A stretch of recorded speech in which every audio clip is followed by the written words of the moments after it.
पिछले वीडियो में हम लोग स्टॉक मार्केट के बारे में जो थोड़ा बहुत टेक्निकल टर्म होता है यानी कि आईपीओ के बारे में सीखे थे। अब इस वीडियो में हम लोग देखेंगे कि मान लीजिए कंपनी आ चुका है जिसका आईपीओ बहुत पहले जा चुका है, तब भी अभी भी हमको उस कंपनी में इन्वेस्ट करना है। जैसे कि रिलायंस इंडस्ट्री जो है उसका आईपीओ तो कब का जा चुका है, अभी हाल फिलहाल में स्विगी का गया है, नायका का गया है। अभी भी मेरे को उस कंपनी में इन्वेस्ट करना है, तो मैं क्या देखूं ऐसा ताकि मैं उसमें जो इन्वेस्टमेंट करूं वो इन्वेस्टमेंट मेरा एक वैल्यू इन्वेस्टिंग होगा। तो इस बारे में ये वीडियो है। और ये जो सीरीज चल रहा है ना, इसका करीब करीब मेरे हिसाब से 15 पार्ट्स बनेंगे। 30 अगर 35 मिनट का, और ये 15 पार्ट्स देखने के बाद ना आप एक मतलब हाईली तो नहीं बोलूँगा, क्वालिफाइड वैल्यू इन्वेस्टर बन सकते हैं। ठीक है, तो वीडियो को शुरू करते हैं। अभी मेरा एक सवाल है आप सबसे। ये मान लीजिए ये कंपनी है, इसका नाम है एबीसी एबीसी लिमिटेड। ठीक है, और एक कंपनी है एग्जैक्टली, ये कंपनी का नाम क्या है, ये कंपनी का नाम है, इस कंपनी का नाम है XYZ लिमिटेड। ठीक है, ये दो कंपनी है। अभी मेरे को आप लोग बताइए, आप ये दो कंपनी का एक का प्राइस जो है, एक का प्राइस है 100 रुपीज़, एक का प्राइस कितना है 100 रुपीज़, और एक का प्राइस है, उसका प्राइस है कितना है, उसका प्राइस है 200 रुपीज़। ठीक है, आप लोग कौन सा कंपनी में इन्वेस्ट करेंगे? बहुत जन का मन में ये आ सकता है ये सस्ता है इसको ले लेते। देखिए भैया, ये कोई प्रोडक्ट आप नहीं खरीद रहे, ये खरीद रहे हैं आप एक स्टॉक। मान लीजिए ये कंपनी आप 100 रुपये में खरीद रहे हैं, कल अगर इसको आप बेचेंगे तो मैक्स टू मैक्स 140 में बेचेंगे। कितना में बेचेंगे? मैक्स टू मैक्स 140 में बेचेंगे। और ये 200 वाला कंपनी को आप मैक्स टू मैक्स 220 में बेचेंगे। ठीक है, तो एक सेकेंड माफी चाहूँगा, ये वाला जो कंपनी है इसको आप कल बेचेंगे 300 में। ठीक है, इसको आप बेचेंगे 300 में, एक को आप बेचेंगे 140 में, एक को आप बेचेंगे 300 में। इसमें भी आपने डाला था 1 लाख रुपया, और इसमें भी आपने डाला था 1 लाख रुपये, मतलब दोनों में बराबर 1 लाख रुपये आपने डाला था।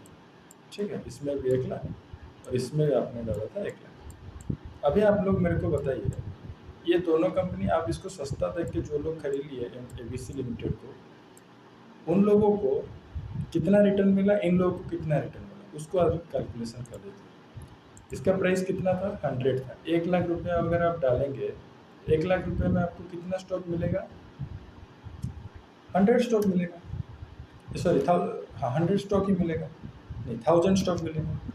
और इसमें कितना स्टॉक मिलेगा? इसमें आपको मिलेगा 500 स्टॉक। इसमें कितना मिलेगा? इसमें आपको मिलेगा 500 स्टॉक। ठीक है, 1 लाख रुपया अगर दोनों में इस डाल। जब इसको बेचना पड़ा, आप कितने में बेचे? 140 में। यानी कि आप जब यहाँ से 1 लाख रुपया निकालेंगे तो आपको मिलेगा, आपके पास कितना शेयर है? 100 शेयर, 1000 शेयर। इसका प्राइस आप कितना ज़्यादा बेच रहे हैं? 40 रुपीज़ में। तो अगर इंटू 40 करेंगे, यहाँ पर आपको जो प्रॉफिट निकलेगा वो होगा 4000। करेक्ट, इसका प्रॉफिट कितना होगा? इसका प्रॉफिट होगा 4000। बट यहाँ पर आपने ये जिसको जो 500, यहाँ पे आपके पास कितना क्वांटिटी है? 500 क्वांटिटी है। और यहाँ पे आपको प्रॉफिट कितना मिल रहा है? 100, क्योंकि 200 में आपने खरीदे थे, 300 में आप बेच रहे हैं। तो यहाँ पर आपको प्रॉफिट कितना मिल रहा है? इंटू 100। तो आपने डाला दोनों में बराबर 1-1 लाख रुपये। करेक्ट, और इसमें जो आपका प्रॉफिट निकल के आएगा वो कितना निकल के आएगा? वो निकल के आएगा 5K। वो कितना निकल के आएगा? वो निकल के आएगा 5K। इसमें कितना निकला? इसमें निकला 4K। तो आपने डाला था दोनों में बराबर, इसमें भी 1 लाख, इसमें भी 1 लाख। ठीक है, तो बट आपको रिटर्न क्या? ये तो सस्ता था, आप सस्ते देख के खरीद लिए थे। तो बट आपको रिटर्न सबसे ज़्यादा कौन सा कंपनी दे? XYZ limited. तो गलती हो गया ना यहाँ पे। तो ये बस एक छोटा सा पहलू है जो मैं आपके सामने रख रहा हूँ। वैल्यू इन्वेस्टिंग इससे थोड़ा सा कॉम्प्लेक्स मैथमेटिक्स है। अगर आप लोगों को ये सब चीज़ समझने में दिक्कत हो रहा है तो ठीक है, इसके अलावा भी स्टॉक मार्केट में पैसा कमाया जा सकता है। जब वो हमारा वो टेक्निकल वाला सीरीज चालू होगा ना, उस टाइम आपको समझ में आएगा। ये सब कैलकुलेशन के बगैर भी टेक्निकल एनालिसिस से अच्छा खासा पैसा कमाया जा सकता है। ठीक है, अभी चलते हैं आगे चलते हैं। तो ये तो एक चीज़ हो गया। अभी एक वैल्यू इन्वेस्टिंग देखने के लिए ना हमको क्या क्या टर्म ऐसे होते हैं जिसको हमको नज़र में रखना चाहिए। देखिए, कुछ रेशियो होते हैं, उसको मैं पहले लिख देता हूँ, उसके बाद इन डिटेल बात करेंगे। एक होता है पीई रेशियो, ठीक है। दूसरी बात क्या होता है, दूसरी बात होता है पीपी रेशियो। एक होता है पीई रेशियो, दूसरी बात होता है पीबी रेशियो। और एक रेशियो क्या होता है, और एक रेशियो होता है डेब्ट इक्विटी रेशियो। क्या होता है, डेब्ट इक्विटी रेशियो। और उसके बाद भी एक रेशियो होता है, वो क्या होता है, और एक होता है करंट रेशियो। और भी इसके अलावा बहुत सारे रेशियो है, जैसे पीईजी रेशियो है, ठीक है। तो उस बारे में इस जो वीडियो हम लोग बात करेंगे संक्षेप में बता देंगे। हाँ, ये वीडियो के बाद ना ये जो 4 कंपोनेंट हमने आपको बताया पी रेशियो, इसके बाद में अलग अलग पी रेशियो के बारे में एक अलग वीडियो बनेगा, पीबी रेशियो के बारे में एक अलग वीडियो बनेगा, डेब्ट टू इक्विटी रेशियो के बारे में अलग वीडियो बनेगा, करंट रेशियो के बारे में एक अलग वीडियो बनेगा। उसके साथ हम देखेंगे रिटर्न ऑन इक्विटी रेशियो भी एक है, वो क्या होता है उसके बारे में भी हम देखेंगे, आरओई जिसको बोला जाता है। खैर अभी उसको छोड़ देते हैं, अभी पहला इतना समझ, ये पहला बेसिक्स है, ठीक है। इसको समझ शुरू करने से पहले ना मैं आपको 2 टर्म सिखाना चाहूँगा। एक हो गया आपका एसेट, एक हो गया आपका एसेट्स, दूसरा टर्म क्या है, दूसरा टर्म हो गया आपका लाइबिलिटी। एक हो गया आपका एसेट, दूसरा हो गया लाइबिलिटी। भैया ये एसेट और लाइबिलिटी क्या है, चलिए इसको थोड़ा समझ लेते हैं, उसके बाद आ जाएगा। देखिए, एसेट का अगर डेफिनेशन आपको मैं इन शॉर्ट बताऊँ ना, इसका तो बहुत ही लंबा डेफिनेशन है, इन शॉर्ट अगर मैं बताऊँ ना, तो आप ये मान के चलिए, जो चीज़ which things can give you money in future। समझ में आया कुछ? एसेट क्या है, जो चीज़ आपको फ्यूचर में पैसा कमा के दे सकता है, करेक्ट। वैसे लाइबिलिटी क्या है, लाइबिलिटी और कुछ नहीं है, बस एक्सपेंसेस है। आपका एक्सपेंसेस जो है वो होता है लाइबिलिटी। समझ में आया, नहीं समझ में आया, उसको एलाबोरेट करके। अभी मैंने क्या बोला कि एसेट्स, ठीक है। अभी हमको हमारे पास 20 लाख रुपीज़ है, लेट सपोज 20 लाख रुपीज़ में मैं क्या कर सकता हूँ। अभी मेरे पास एक ऑप्शन है, मैं ना 20 लाख रुपीज़ में एक काम करता हूँ, एक ज़मीन खरीद लेता हूँ, एक लैंड खरीद लेता हूँ, या फिर एक मशीनरी खरीद लेता, एक्सकैवेटर जेसीबी समझते हैं आप लोग, जेसीबी बुलडोजर, यूपी में तो बहुत फेमस ही हुआ।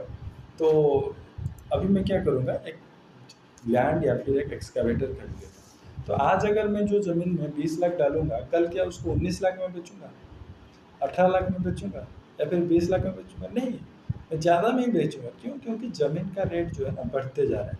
तो ये हो गया क्या, ये हो गया आपका एसेट। वैसे उसी तरह लाइबिलिटी क्या हो गया, अभी मान के चलिए मैंने एक 20 लाख का गाड़ी ले लिया, मस्त सा, मतलब BMW तो खैर नहीं आएगा, कोई स्कोडा का एक अच्छा सा कार ले लिया, और वो कार मैं अपने पर्सनल यूज के लिए लिया, ठीक है। वो कार क्या मेरे को कमा के देगा, तो वो क्या हो गया, वो हो गया मेरा लाइबिलिटीज। तो ये तो हम लोग निजी ज़िंदगी में समझ लिए कि एसेट्स क्या होता है, लाइबिलिटीज़ क्या होता है, बट इसको बिजनेस में कैसे देखा जाए। जब हम इसको बिजनेस में देखेंगे, बिजनेस में एक एसेट क्या होता है, लाइबिलिटीज़ क्या होता है, आइए उस चीज़ को समझते हैं। बिजनेस में एसेट्स होता है वही इंफ्रास्ट्रक्चर आपका एसेट हो गया, ठीक है। उसके बाद मशीनरी आपका एसेट हो गया, उसके बाद अब क्या हो गया, उसके बाद आप जो रॉ मटेरियल रखेंगे वो भी आपका एसेट हो गया। उसके बाद क्या एसेट हो सकता है, उसके बाद मान लीजिए आपका जो बिजनेस है, अब जो प्रोडक्ट ऑलरेडी बना चुके हैं पर वो बिका नहीं है, समझ रहे हैं, तो उसको क्या बोल सकते हैं, वो कल अगर बिक जाएगा तो वो भी तो आपको पैसा देगा ना, तो वो भी आपका एक एसेट हो गया। और ऐसा भी कुछ है, ऑन गोइंग प्रोडक्ट है, जो प्रोडक्ट बन रहा है, अभी तक बना नहीं है पर बन जाएगा तो वो भी बिक जाएगा, वो भी एसेट्स हो गया। यहाँ तक समझ में आ रहा है, यहाँ तक समझ में आ रहा है। तो बिजनेस में ये सब चीज़ होता है एसेट। उस तरह से लाइबिलिटीज़ क्या होता है, लाइबिलिटीज़ देखिए, एक होता है आपने कहीं से लोन लेके रखे हैं, ये हो गया लाइबिलिटीज़, क्योंकि एक्सपेंसेस है। दूसरी चीज़ क्या है, आपने किसी को एडवांस दे के रखे हैं, एडवांस किस बात का? मान लीजिए आप बिजनेस में आप एक ऑफिस बनाना चाहते हैं, आपको उसमें इंटीरियर करना है, तो वहाँ पे आप किसी को एडवांस पैसा दे के रखें, वो क्या आ गया? वो भी आ गया लाइबिलिटीज में। ठीक है। और क्या आ गया? और जैसे कि आपके बैंक ने आपको एक ओवरड्राफ्ट दिया, जिन लोगों को ओवरड्राफ्ट नहीं पता है, आपके अकाउंट में 20 लाख है, बैंक आपको परमिशन देता है कि आप 25 लाख खर्चा कर सकते हैं, जस्ट लाइक क्रेडिट कार्ड। तो ये मोटा मोटी तौर से ना जो लोन होता है वो सब आ जाता है आपके लाइबिलिटीज, क्योंकि वहाँ पे जो आप लोन को एक्सेप्ट किए हैं अपने बिजनेस में जो लाए हैं, वहाँ से आपको कुछ रिटर्न मिलेगा नहीं। ठीक है, हालांकि मिलता है, कैसे नहीं मिलता है? देखिए, वो उसको अगर जाएंगे ना वो वीडियो लंबा हो जाएगा, फिर भी मैं इन शॉर्ट बता देता हूँ। मान लीजिए आप बिजनेस के लिए 20 लाख दिए, लोन लिए हैं कहीं से, तो वो 20 लाख से ही तो आपका भैया बिजनेस चल रहा है। और जो 20 लाख वो जो खत्म हो जाएगा वो कहाँ कन्वर्ट हो जाएगा? इक्विटी। इक्विटी क्या है? ओनरशिप। समझ रहे हैं? बट ये जो हम जो लोग जो बात कर रहे हैं, ये बेसिकली लोन हो गया, एडवांस हो गया, जो कि आपका स्टाफ सैलरी आप रखें। हालांकि स्टाफ जो दे रहे हैं, स्टाफ लोग कभी असेट्स में नहीं आते, वो भी आपका लाइबिलिटीज होगी। क्यों? क्योंकि वो स्टाफ कल कहीं दूसरे और जा भी सकता है। ऐसा थोड़ी ना है कि आपके कंपनी में वो रहेगा, जब तक जान है तब तक आपका है, ये सब तो नहीं चलता है ना। तो ये सब बेसिकली हो गया असेट लाइबिलिटीज। यहाँ तक समझ गए? एसेट का भी बहुत तरह होता है, फिक्स एसेट होता है, करंट एसेट होता है, टेंजिबल एसेट होता है, इनटेंजिबल एसेट होता है। बट मेरे हिसाब से ना वो सब चीज़ का भी जरूरत है नहीं। इतने चीज़ अगर आप समझ लेंगे तो ये जो 4 रेशियो हम लोग ऊपर लिखे हैं, इसको आपको समझने में आसानी होगी। अभी चलते हैं पी रेशियो के बारे में। पी रेशियो क्या होता है? पी रेशियो क्या? Ratio P ratio. P ratio क्या है इसका? अगर जो बोलते हैं, क्या बोलते हैं कि इसको अगर हम पूरा इन डिटेल लिखेंगे तो इसको बोला जाता है, क्या बोला जाता है? इसको बोला जाता है प्राइस अर्निंग रेशियो। अच्छा, यहाँ पे जो प्राइस बोला जा रहा है, कौन सा प्राइस को बोला जा रहा है? Share price. इसको इधर लिख सकते हैं हम लोग, शेयर प्राइस अर्निंग रेशियो। ये शेयर प्राइस अर्निंग रेशियो क्या होता है? देखिए, मान के चलिए एग्जाम्पल के तौर में ले लेता हूँ, हम लोग ये पहले बात कर चुके हैं कि किसी स्टॉक का जो शेयर प्राइस है, उसका शेयर प्राइस है कितना है? उसका शेयर प्राइस है 100 रुपीज़ या फिर 10 रुपीज़। कितना है? उसका शेयर प्राइस है 100 रुपीज़। करेक्ट। एक स्टॉक है, उसका शेयर प्राइस है 100, उसके पास नंबर ऑफ शेयर कितने हैं? Share price is equal to हो गया 100 रुपीज़, उसके पास जो नंबर ऑफ शेयर्स है वो कितना हो गया? वो मान के चलिए 2 लाख शेयर उसके पास है। ठीक है। अभी जो हुआ ना, क्या हुआ? अभी उस कंपनी को एक प्रॉफिट हुआ। टोटल प्रॉफिट कितना हुआ? प्रॉफिट हुआ मान के चलिए 20 लाख रुपीज। उसको जो प्रॉफिट हुआ टोटल हुआ 20 लाख रुपीज। ठीक है। अभी मेरे को आप लोग बताइए, जो प्रॉफिट हुआ ये कहाँ पे हुआ? उसका जो टोटल इन्वेस्टमेंट है, और वो टोटल इन्वेस्टमेंट को हम लोग किसे कैटेगराइज किए? नंबर ऑफ शेयर में।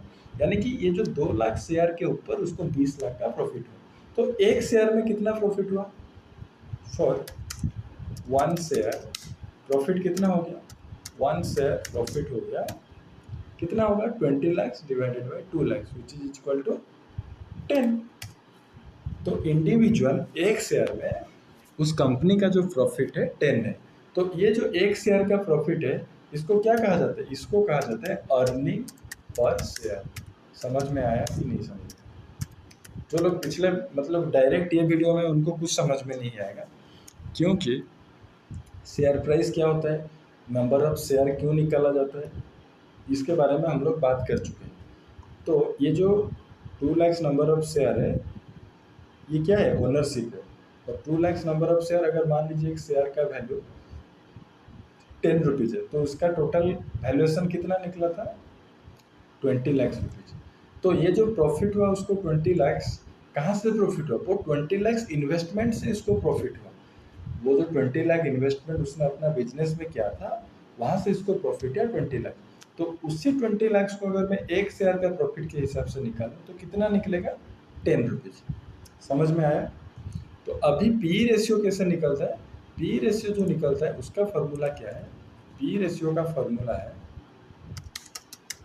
P ratio is equal to formula है शेयर प्राइस,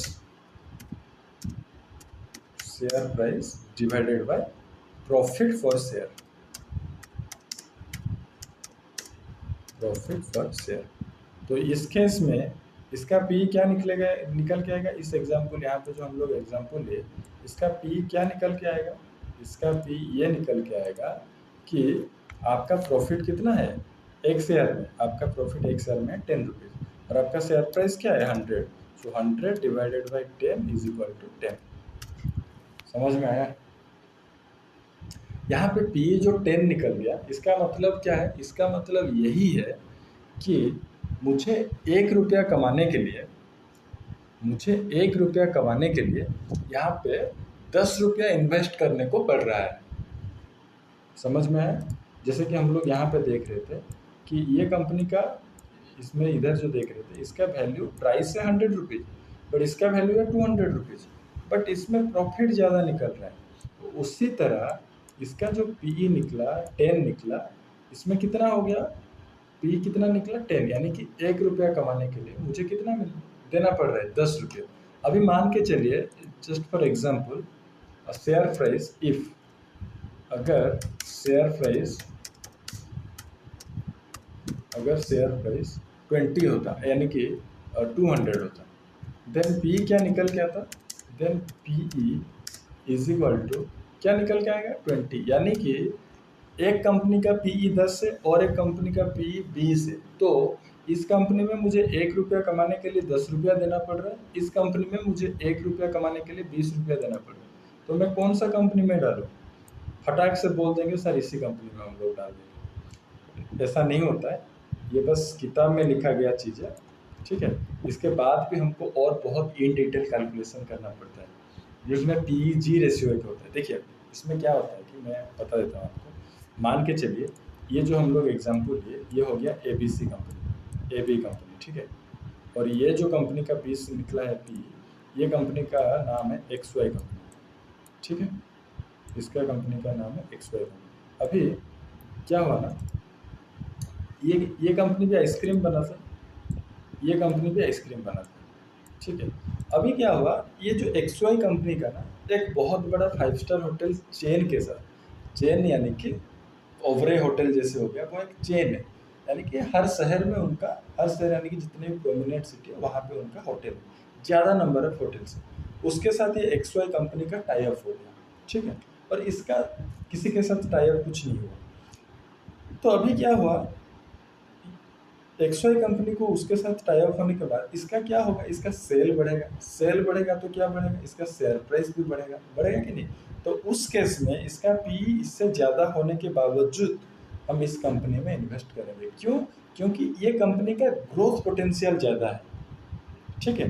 हाँ, पीई भी ज़्यादा है बट इसका ग्रोथ पोटेंशियल भी तो ज़्यादा है। और एक एग्जांपल ले लेते हैं। अभी मान के चलिए ये जो AB कंपनी है और XY कंपनी, इसमें एक न्यूज आता है कि ये केमिकल यूज करता है और गवर्नमेंट ने नोटिस किया कि वो केमिकल जो है ना आगे यूज नहीं होगा, ठीक है। और इस कंपनी ने वो केमिकल कुछ यूज नहीं करता है।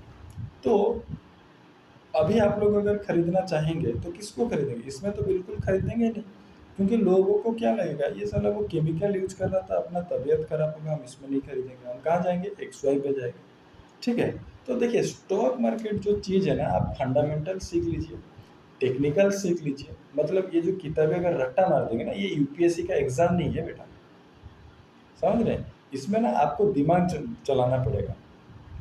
और मतलब UPSC हो गया या फिर आप नीट की तैयारी कर रहे हैं, वो सब एग्ज़ाम में क्या होता है, आप अगर पढ़ लिए, ढंग से याद कर लिए और आपको राइटिंग वो अच्छा है, हैंड राइटिंग अच्छा है, आप पैराग्राफ वाइज लिख सकते हैं, देन आप उसमें क्वालिफाई करके एक IAS, कलेक्टर, डॉक्टर कुछ भी बन सकते हैं। बट स्टॉक मार्केट है बेटा, ये सब आपको अगर मेरे से भी कोई अच्छे से समझा देगा, उसका ये मतलब नहीं है कि वो बहुत ज़्यादा पैसा कमा लेगा, नहीं।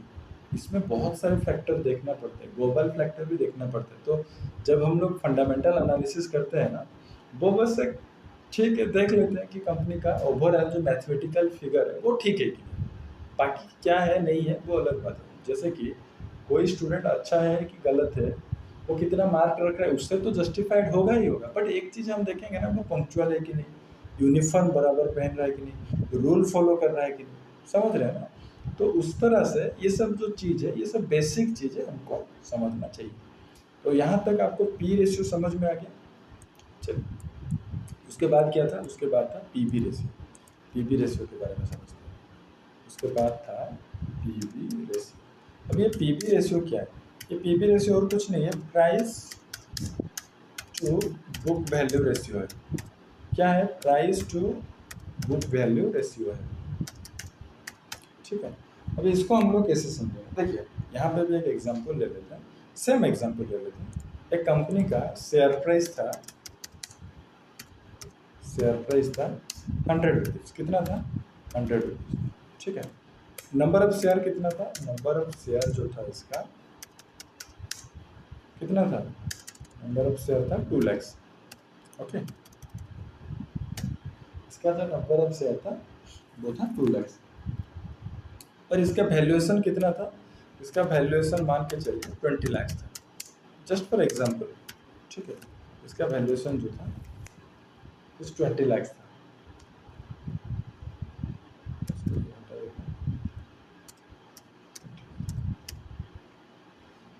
टेक्निकली ये थोड़ा गलत हो जाएगा, उसको रुकिए, सही मैथमेटिकल रिप्रेजेंटेशन देते हैं।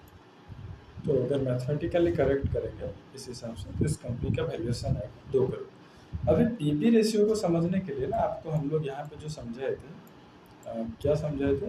एसेट और लाइबिलिटी, ये चीज़ आपको समझना पड़ेगा। अभी मान लीजिए एक कंपनी बंद होगा, ठीक है, कोई भी कारण की वजह से कंपनी को बंद करना पड़ेगा, तो उसको पैसा कहाँ से मिलेगा?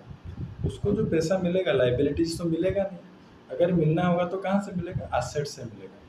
तो अभी इसका अगर हम लोग बंद होने के बाद इसका वैल्यू निकालेंगे, तो उसका वैल्यू कैसे निकलेगा? उसका वैल्यू निकलेगा एसेट माइनस लाइबिलिटीज। ठीक है, उसका वैल्यू क्या निकलेगा?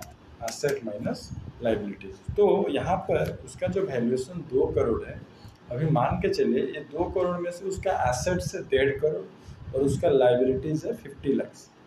ठीक है, तो इस केस में इसका वैल्यू कितना हो गया? बुक वैल्यू कितना हो गया? सो इसमें लिख देता हूँ जो बुक वैल्यू फॉर्मूला है, book value formula asset minus liabilities. तो इस केस में, अभी इस केस में इसको जो बुक वैल्यू मिलेगा वो कितना मिलेगा? Book value is equal to, total valuation कितना है? 2 करोड़। ठीक है, अच्छा 2 करोड़ से इसका जो एसेट है, हम लोगों को क्या करना है? एसेट माइनस लाइबिलिटीज करना है।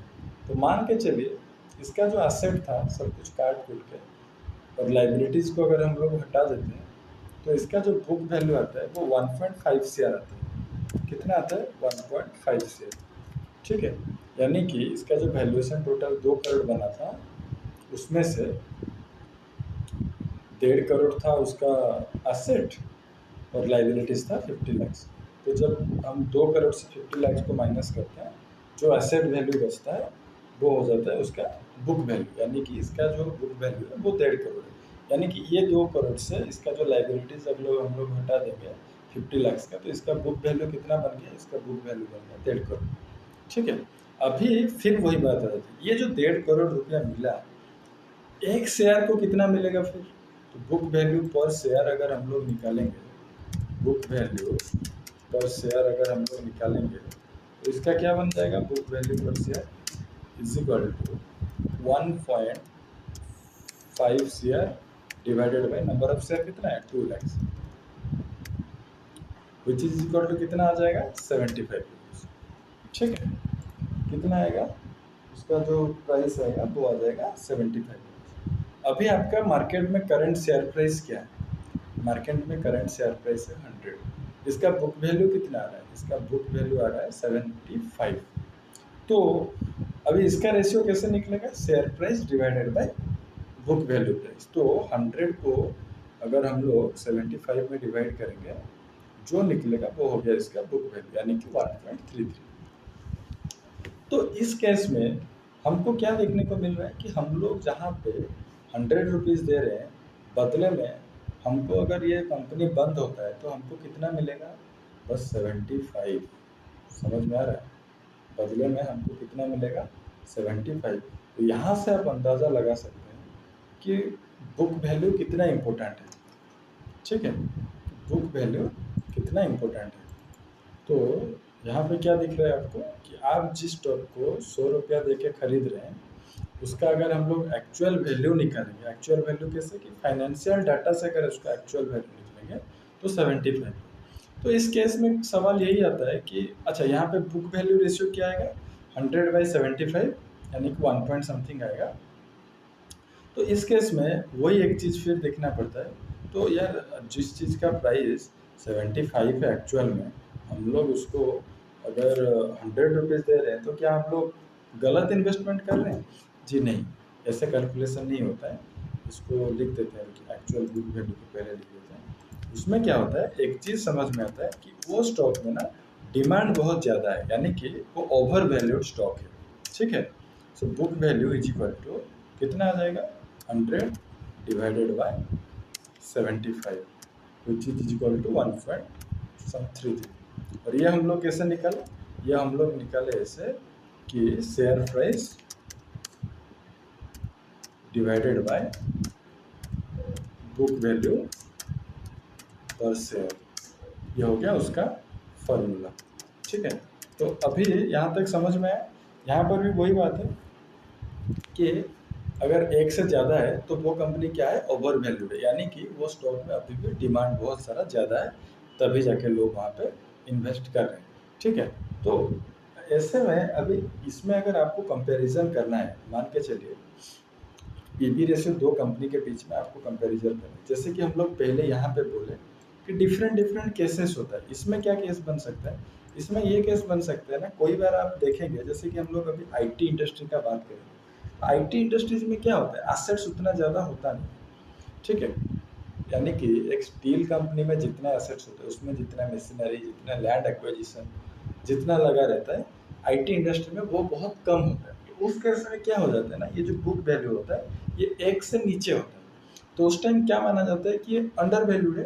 बट उस केस में ना आप उसको पीयर कंपैरिजन आपको करना पड़ेगा। पीयर कंपैरिजन यानी कि क्या है कि एक आईटी कंपनी, यानी कि अगर मेरे को अभी इन्फोसिस का बुक वैल्यू देखना है और इन्फोसिस को अगर कंपेयर करना है, तो मेरे को उसको किसके साथ कंपेयर करना पड़ेगा? मेरे को उसको टीसीएस के साथ कंपेयर करना पड़ेगा। ठीक है, अगर टीसीएस का बुक वैल्यू कम है और इन्फोसिस का उससे ज़्यादा कम है, देन आपको क्या समझ में आ रहा है कि इन्फोसिस का डिमांड अभी उतना है नहीं जितना टीसीएस का है। तो ये हो गया आपका price to book value ratio. उसके बाद और एक रेशियो था, क्या था वो था डेब्ट टू इक्विटी रेशियो। डेब्ट टू इक्विटी रेशियो, ये बहुत ही सिंपल है। मान लीजिए आपका जो कंपनी है उसका टोटल इक्विटी कितना है? उसका इक्विटी है 50 लाख। ठीक है, और ये 50 लाख में आपने ये जो 50 लाख का बिजनेस कर रहे हो, इसके ऊपर कर्जा भी है 50 लाख। कितना है? 50 लाख आपका टोटल इक्विटी है, कर्जा आपने मतलब 1 रुपया जेब से भी नहीं डाले हो और बाहर से आप पैसा लेके चले आए हो और आप यहाँ पे क्या कर रहे हो? यहाँ पे आप लोग अपना जो है बिजनेस कर रहे हो। यहाँ पे आपका डेब्ट टू इक्विटी रेशियो कितना निकल गया? 1 निकल गया। तो यहाँ पे क्या है, कंपनी अच्छा है? जी बिल्कुल नहीं है। जिसका भी पैसा है वो जहाँ से भी लाए हैं, अगर वो कल मांग लेगा या फिर वो अपना पैसा ले लेगा तो ये कंपनी डूब सकता है। ठीक है, इसीलिए जितना डेब्ट यानी कि जितना लोन इक्विटी से कम होगा, ये बहुत ही अच्छा स्टॉक माना जाएगा। ठीक है, और कोई केस में देखिए इसमें भी सच चीज़ है ना, प्रोज एंड कॉन्स होता है। इसमें भी देखिए, मान लीजिए इसमें दो एग्जांपल ले लेते हैं। एक कंपनी है XYZ, ABC, वही ABC आ गया फिर से। ठीक है, और एक कंपनी है XYZ, ABC, और एक हो गया आपका XYZ। ठीक है, ये दो कंपनी क्या कर रहे हैं? ये दो कंपनी सेम, वही आइसक्रीम बना, ये भी आइसक्रीम बना रहे हैं, वो भी आइसक्रीम बना रहे हैं, दोनों मस्त चल रहे हैं। ठीक है, इस केस में क्या हुआ ना, बीच में ABC को थोड़ा पैसों की ज़रूरत पड़ा। ABC ने क्या किया, अपना जो शेयर है थोड़ा बेच दिया, यानी कि उसका जो ओनरशिप है वो थोड़ा बेच दिया और पैसा लाके अपना बिजनेस में चला लिया। बट XYZ ने क्या किया, उस केस में ना XYZ ने बोला कि नहीं, मैं अपना शेयर नहीं बेचूंगा, मैं थोड़ा सा लोन ले लेता हूँ। क्यों? क्योंकि मान लीजिए जैसे कि इसको उस टाइम भी एक बड़ा होटल चेन से कोलाब्रेशन मिला था एग्जैक्टली इसको भी उस टाइम एक बड़ा होटल चेन से कोलैबोरेशन मिला था। तो इनको जो एक्सपेंशन करना था ना, या फिर जब इनको पैसों की ज़रूरत पड़ा, ये क्या किया, ये बोला कि मैं अपना थोड़ा जो शेयर है, यानी कि 5% जो इक्विटी मैंने शेयर किया हूँ और 1-2% कर लेता हूँ, पैसा ले आता हूँ। बट XYZ बोला नहीं, मैं मार्केट से तो लोन ही ले लूँगा। अभी यहाँ पे क्या है ना, एक परसेप्शन और साइकोलॉजी का खेल समझिए। XYZ कंपनी का ओनर मैं हूँ, ठीक है। मेरे को मेरे बिजनेस में बहुत ज़्यादा ट्रस्ट है, तो मैं अपना ओनरशिप किसी को दूंगा नहीं। हाँ, थोड़ा सा कर्जा लेना है तो ले लेता हूँ, बट मैं वो अपना ओनरशिप नहीं दूंगा। यानी कि क्या है, मेरा खुद का मेरे कंपनी के ऊपर बहुत ज़्यादा भरोसा है। समझ रहे हैं, मेरा खुद का मेरे कंपनी के ऊपर बहुत ही ज़्यादा भरोसा है। तभी जाके मैं क्या किया ना, बाहर से लोन लिया बगैर अपना कंपनी बेचे। सुनिए, 1% भी अगर आप बेच तो रहे हैं ना, तो उसीलिए कई केस में डेब्ट टू इक्विटी रेशियो अगर कंपैरिजन करेंगे, पीयर कंपैरिजन हमेशा याद रखिए, आप लोग टाटा मोटर्स का कंपैरिजन इन्फोसिस के साथ नहीं कर सकते, क्योंकि इसका प्रोडक्ट सेगमेंट अलग है, उसका प्रोडक्ट सेगमेंट अलग है। टाटा मोटर्स को अगर आपको कंपेयर करना है तो आप आइसर मोटर के साथ कीजिए, ठीक है। तो ये हो गया डेब्ट टू इक्विटी रेशियो। इसमें बहुत ही आसान है ये। इसमें क्या है, ये जितना कम होगा उतना अच्छा है, ठीक है। जितना ज़्यादा होगा उतना अच्छा नहीं है। यानी कि अगर डेब्ट ज़्यादा है, मान लीजिए 50 लाख का डेब्ट है और इधर ये 5 लाख का इक्विटी है, समझ रहे? तो इधर क्या रेशियो निकल के आएगा, 10 निकल के आएगा। तो ये अच्छा नहीं है। खुद का पैसों से बगैर आप लोन में ज़्यादा बिजनेस कर रहे हो। तो ये चला गया आपका डेब्ट टू इक्विटी। और एक है करेंट रेशियो। करेंट रेशियो भी ऐसा ही आप समझ सकते हैं। करेंट रेशियो यहाँ पे भी वही कॉन्सेप्ट आ जाता है कि आपका करेंट असेट और करेंट लाइबिलिटीज। देखिए, करेंट असेट और करेंट लाइबिलिटीज में क्या आता है ना, असेट हमने आपको जो बताया था, यहाँ पे थोड़ा सा आपको एलाबोरेट कर देते हैं। एक असेट जो होता है ना, एक फिक्स्ड असेट होता है और एक करेंट असेट होता है। फिक्स्ड असेट में क्या क्या आता है, फिक्स्ड असेट में आता है आपका, आपने किसी लैंड ले लिया, ठीक है, आपने कहीं पे लैंड ले लिया, वो आ गया आपका फिक्स्ड असेट। और करंट असेट क्या है, आप कहीं बॉन्ड पे इन्वेस्टेड हो या फिर कहीं पे एफडी करा के रखो, आप चाहोगे तो उसको तुरंत निकाल के, मतलब बेच के वहाँ से आप पैसा ले सकते हो। तो ये सब होता है करंट असेट। उस तरह से करंट लाइबिलिटीज़ क्या है, करंट लाइबिलिटीज़ अगर हम बिजनेस की पर्सपेक्टिव से देखें तो करंट लाइबिलिटीज़ वही है, आपने कहीं पे किसी को एडवांस पेमेंट दे के रखे हैं, ठीक है, कहीं पे किसी को एडवांस पेमेंट दे के रखें, और या फिर यहाँ आपका कहीं से शॉर्ट टर्म लोन चल रहा है, यानी कि 2 या 3 महीने के लिए आप लोन लिए हैं, कोई भी कारण हो सकता है, ठीक है। तो यहाँ पे इसको लिख देता हूँ मैं कि करंट लाइबिलिटीज़ में क्या आता है, short term loan, short term loan हो गया, या फिर advance payment to others, advance payment to others, ठीक है, short term loan, advance to others. और ऐसे ही करंट असेट में क्या क्या आ जाएगा, करंट असेट में हम लोग, ये मैं बोल चुका हूँ, फिनिश्ड गुड हो गया, जो आप बेचे नहीं है पर बिकेंगे तो पैसा आ जाएगा, ठीक है। अभी बिका नहीं है तो पैसा आ जाएगा। उसके बाद और क्या होता है, ऑनगोइंग गुड्स होता है, करेक्ट, ऑनगोइंग गुड्स होता है, जो कि जिसका वर्क इन प्रोग्रेस है, जो प्रोडक्ट। तो ये सब होता है करंट असेट। और एक चीज़ क्या होता है, और एक चीज़ होता है आपके पास लिक्विड कैश रिजर्व कितना है, यानी कि नेट कैश कितना रिजर्व है आपके पास, ठीक है। अभी यहाँ पे देखिए, एक चीज़ जानने लायक है और एक टर्म है, ये जो करंट असेट करंट लाइबिलिटीज का हम बात कर रहे हैं ना, इसका ड्यूरेशन 1 साल होता है। ये बस एक टेक्निकलिटी है, इसको याद रखिए। करंट लग गया मतलब इसका टेक्निकलिटी टाइम पीरियड कितना है, 1 ईयर, ठीक है। यहाँ पे क्या हो गया, फिनिश्ड गुड हो गया, ऑनगोइंग गुड हो गया, लिक्विड कैश रिजर्व हो गया, ये हो गया। अच्छा, अभी कोई आपको दिमाग में एक क्वेश्चन तो आ रहा होगा कि भैया इसके पास अगर लिक्विड कैश रिजर्व है तो वो शॉर्ट टर्म लोन क्यों लेगा, अपना पैसा क्यों यूज नहीं करेगा। देखिए, लोन लेने से क्या होता है, इंटरेस्ट देना पड़ता है। और अगर ये सब का फ़ायदा ना जब इनकम टैक्स फाइल होता है उस वक्त यूज होता है, तो उस कारण के वजह से कोई लोन ले लेता है। और कोई क्यों लोन लेगा कि उसका भाई देखो प्रोडक्ट बना पड़ा है, अभी सीज़न नहीं है, जैसे कि ब्लैंकेट का मान ले फैक्ट्री है, अभी समर सीजन चल रहा है, तो अभी तो बिकेगा नहीं ना ब्लैंकेट, वो जब आएगा ठंड की मौसम आएगा तब बिकेगा। तब वो अभी प्रोडक्शन लेने के लिए छोटा सा लोन ले लिया। तो उस हिसाब से ये भी करेंट असेट और करेंट लाइबिलिटीज़ का रेशियो जितना कम होगा उतना अच्छा होगा। अभी मान के चलिए इसके पास करंट असेट है 50 लाख का। कितना है? करंट असेट है 50 लाख का, और इसका जो करंट लाइबिलिटीज़ है वो 1 करोड़ का उसने लोन ले लिया। तो भाई कुछ तो गड़बड़ है ना। आपका करंट असेट से आप मतलब लोन ज़्यादा लेके रख रहे हो, तो इसका मतलब क्या है? इसका मतलब आपका बिजनेस एग्जीक्यूशन सही नहीं चल रहा है, तभी आप इतना लेके लोन लेके बैठे हो। या फिर उसका क्या गारंटी है यहाँ पे आप जितना प्रोडक्ट बनाएंगे वो बेच के आप 1 करोड़ रुपया चुका पाएंगे? नहीं चुका पाएंगे ना। तो उसीलिए ये करंट रेशियो जितना कम होगा उतना बेस्ट होता है। तो ये हो गया, हमने 4 टर्म के बारे में बात कर लिया। आगे में इसके ऊपर इन डिटेल वीडियो आएगा। अभी तक आपको बेसिक समझ में आ गया होगा। फिर भी मैं लास्ट में एक चीज़ आपको हमेशा बोलता हूँ कि ये सब चीज़ जानने के बावजूद ना हमको बहुत सारे चीज़ों को ध्यान में रखते हुए इन्वेस्टमेंट करना होता है। जैसे कि मान के चलिए, मैं एक एग्जांपल आपको दे देता हूँ। अब मान के चलिए नोकिया जो सेलफोन था, ठीक है, उस टाइम पे नोकिया सेलफोन पे 2002-3 की अगर मैं बात करूँ तो नोकिया सेलफोन पे ये पीई रेशियो भी करेक्ट था, पीबी रेशियो भी करेक्ट था, डेट टू इक्विटी भी करेक्ट था, लास्ट में करंट रेशियो भी करेक्ट था।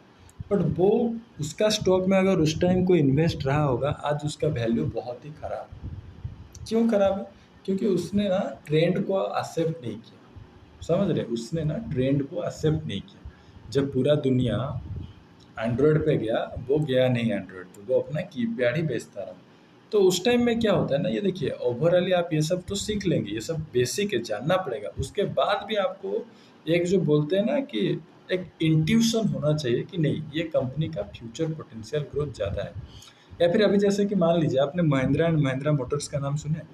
महिंद्रा एंड महिंद्रा मोटर्स के पास ना अभी जो रिसर्च सेंटर है मोटर सेक्टर के बारे में सबसे बड़ा है। आई थिंक दुनिया में भी वो सेकंड या थर्ड में आता है। जितना कि आप जो फेमस गाड़ी देखते हैं उसका भी एक नाम है, महिंद्रा ऑटो रिसर्च सेंटर, ऐसा कुछ है।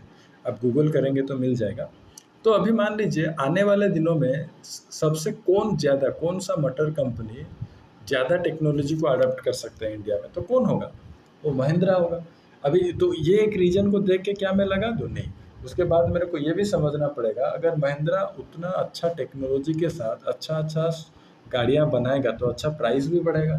तो उस हिसाब से हमारा देश का जो जीडीपी है, यानी कि जो इकोनॉमी है, क्या लोगों के पास उतना परचेजिंग पावर रहेगा 2 साल 3 साल के बाद कि महिंद्रा के गाड़ी को खरीद पाएंगे? अभी देखिए, आप प्रोडक्ट बहुत ही अच्छा बना दिए, पर अगर वो बिकेगा नहीं तो फिर लॉस में ही तो जाएगा ना। 1 साल 2 साल 3 साल के बाद अगर वो बिकेगा नहीं, रबर पार्ट्स रहते हैं उसमें, और जो आयरन और स्टील का होता है उसमें जंक लगने की चांसेस होता है। तो डेफिनेटली वो क्या होता है, धीरे धीरे उसका वैल्यू घटता रहता है। तो उसीलिए हम लोग ना फंडामेंटल से ज़्यादा थोड़ा टेक्निकल को प्रीफर देते हैं। फिर भी आप ये वीडियो को देखिए, अच्छा लगा तो सोच विचार अपना बताइए। कुछ डाउट आया तो व्हाट्सअप करिए। व्हाट्सअप सेवा आपके लिए निःशुल्क है और आप बेफिक्र कर सकते हैं, हम आपकी सेवा में तत्पर है। आज के वीडियो को यही रखते हैं। धन्यवाद।